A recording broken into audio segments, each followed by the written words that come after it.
ஒரு சின்ன கிராமம். அமைதியான காலை பொழுது. அந்த கிராமத்துல மீனாட்சி பாட்டி இருந்தாங்க. வயசு அதிகம், ஆனா மனசு ரொம்ப பெருசு.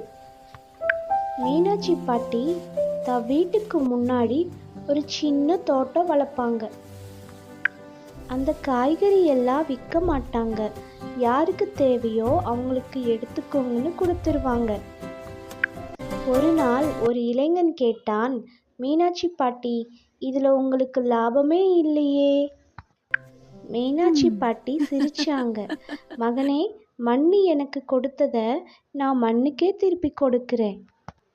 அந்த நாளிலிருந்து அந்த இளைஞனுக்கு புரிஞ்சது, பணம் இல்லாத வாழ்க்கையும் மதிப்பு இல்லாதது இல்லைன்னு. மண்ணோடு வாழ்ந்தால் மனசு நிறையும்.